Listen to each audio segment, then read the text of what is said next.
Your parenthood journey begins here. शुभारंभ एक नई पीढ़ी का। क्या बात हो गई थी? क्या हुआ? ये स्थानीय मामला था और ये उसी जगह के लिए था। ये तो सार्वजनिक सभी पूरे बिहार के लिए हमने इस बात को नहीं कहा था।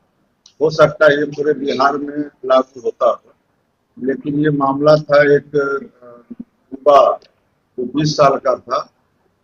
उसने आत्महत्या कर दिया पुलिस से प्रताड़ित होकर के, इसलिए हमने इस मामला को उठाया था और इसका समाधान जिला स्तर पर जो पुलिस अधीक्षक उनके संज्ञान में है और दोनों तरफ से एफआईआर दर्ज हुआ है। ये मामला तो वहाँ देखा जा रहा है, इसलिए अब इस पर और ज्यादा कुछ नहीं कर सकते। वहाँ पर आत्महत्या करने की नौबत सर क्यों आई है? उसकी तो जांच होगी ना, और जांच के लिए ही तो हमने इस बात को उठाया। एक 20 साल का युवा को नाहक में अपना जान देना पड़ा पुलिस के पुलिस से प्रताड़ना के कारण। इसका जांच हो रहा है और इस पर जांच चल रहा है, करिए पदाधिकारी इसको देख रहे हैं, इसलिए अब इस पर ज्यादा कुछ करने की जरूरत नहीं। विपक्ष के लोग भी तो यही आरोप लगा रहे थे कि बिहार में पुलिस वाले मनमानी करते हैं, दमनकारी करते हैं। अब बधाई बड़ी विपक्ष के लोग क्या कह रहे हैं, इस पर हम लोग को जवाब देने की आवश्यकता नहीं। हम लोग जहां भी किसी भी तरह का मामला होता है, काम अच्छे नहीं हो रहे हैं, लेकिन उसमें अगर कोई लापरवाही हो रही है तो हम लोग खुद इस मामले को देख रहे हैं। विपक्ष को कहीं कोई गुंजाइश नहीं मिल रहा। और आप जिस विपक्ष की बात कर रहे थे उसकी तो हालत तो उपकरण की तरह, जो 6 महीना सोता है और 6 महीना जागता है।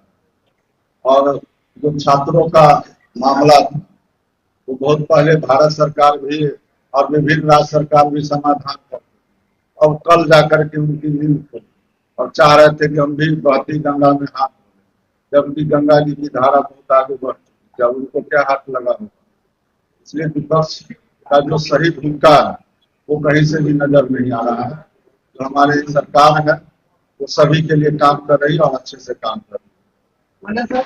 मुख्यमंत्री का एक बड़ा दौरा होने जा रहा है, दिल्ली जा रहे हैं, क्या लग रहा है काश कार्यों में और ज्यादा कल भी आपने देखा होगा कि भारत सरकार ने कैबिनेट में यह स्वीकृति प्रदान की है, तो बिहार में बड़े सौगात मिले और माननीय मुख्यमंत्री जी जा रहे हैं, वहाँ जीएसटी का भी मीटिंग है। तो निश्चित रूप से बिहार को भारत सरकार के द्वारा समय समय पर सौगात मिलता रहा है और माननीय मुख्यमंत्री जी गए हैं तो उसका जरूर फायदा बिहार को मिलेगा। तो हम लोग उम्मीद लगाए हुए बैठे। सर एक सवाल ये है, आपके मंत्री मंत्री है, हाल ही में चिराग पासवान ने भी कहा था कि शराबबंदी कानून की समीक्षा होनी चाहिए। फिर जो रिपोर्ट आई थी एनसीआर की, उसका जवाब हम लोग पहले दे चुके हैं। तो आपके अलायंस पार्टनर भी कह रहे हैं ना कि शराबबंदी की समीक्षा होनी चाहिए।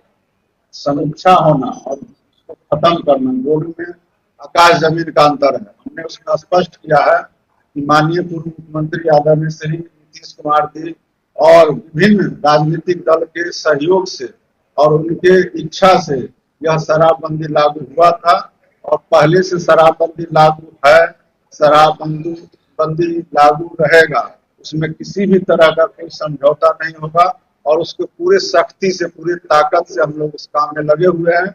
और इसके लिए आपको जानकारी हम लोग पहले भी दे चुके हैं कि इसमें जो भी विदेशी शराब जो सीमा पार करके बिहार के विभिन्न जिला में आते हैं, उसमें हम लोग जो विदेशी कंपनी के शराब का जो कंपनी है उस कंपनी पर हम लोग एफआईआर करने का विभाग को निर्देश दिए हैं और उसके तहत कई जिला में जो भी बड़े खेप पकड़े गए हैं शराब का, उस पर विभाग के द्वारा नोटिस जारी किया गया है और बहुत जल्द हम लोग जो भी इसमें शामिल होंगे उनको बिहार ला करके हम लोग कानूनी रूप से उन पर कार्रवाई करेंगे। आपके है,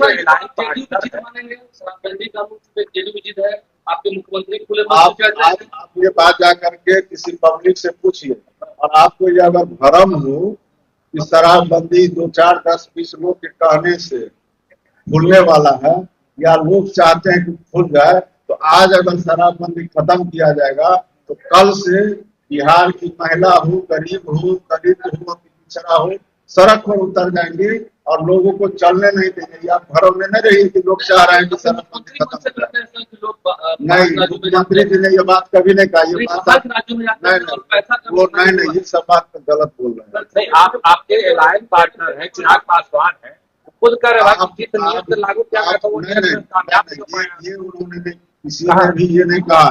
उन्होंने ये कहा है कि इसका समीक्षा होना चाहिए, और समीक्षा इसलिए होना चाहिए कि जिस मकसद से लागू किया, मकसद क्या था कि महिलाओं को उसको घर में प्रताड़ना नहीं मिले, उनके साथ जाति नहीं हो, उनके बच्चे पर उनके माता पिता अच्छे से ध्यान दे, तो वो हो रहा है। और जिनके लिए किया गया वो सब अच्छा से हो रहा है, और इसको और सख्ती से लागू करने के लिए हम लोग पूरे ताकत से लग रहे हैं। और आप इस बीच में अगर आप देखेंगे तो हमारे पास पूरा उसका रिपोर्ट है, पिछले साल या जब से ये लागू हुआ तब से अगर आप उसका प्रत्येक साल का आप आंकड़ा देखेंगे तो इस वर्ष हम लोगों ने जितना 6 महीना के अंदर जो सूखा नशा में प्रयोग होने वाला, चाहे वो हेरोइन हो या कोकीन हो या हफीम हो या गांजा हो, वो जितने मात्रा में पकड़ाए हैं, या शराब जितने मात्रा में पकड़ाया उतना पहले कभी नहीं पकड़ाया। इससे यह स्पष्ट होता है कि हम लोग फिर से इसको और नए सिरे से पूरी ताकत से इस काम में लगे हुए हैं, और शराबबंदी अभी खत्म नहीं होने वाला है। इसलिए जो भी किसी भी माध्यम से ये खबर चल रही है, चाहे आपके माध्यम से हो, सोशल मीडिया या किसी न्यूज चैनल के माध्यम से, तो हम लोग स्पष्ट करना चाहते हैं कि खत्म नहीं होगा। आप मानते हैं कि शराबबंदी होने के बावजूद भी कई लोगों को शराब मिल रही है बिहार में, जो पी रहे हैं, ये तो 10 साल से लागू है, ये मात्र 10 साल से लागू है। जो कानून आजादी से पहले से आजादी के बाद से आज तक चल रहा है, चाहे वह हत्या का मामला हो, चोरी का हो, डकैती का हो, अपहरण का हो, क्या वो खत्म हो गया? जब वो खत्म नहीं हुआ है तो फिर इससे आप 100% का कैसे उम्मीद करते हैं? इसमें हम लोग का प्रयास जारी है। सर, एक अंतिम सवाल है, एक नीतिगत सवाल है। सरकार ने आपकी सरकार ने PR कोड PhD होल्डर को, उन लोगों का कहना है कि एक परीक्षा देने में उन लोगों ने लोक भवन मार्च का, ये शिक्षा विभाग और माननीय मंत्री जी निर्णय लेंगे, इस पर अभी हम कुछ नहीं कर रहे।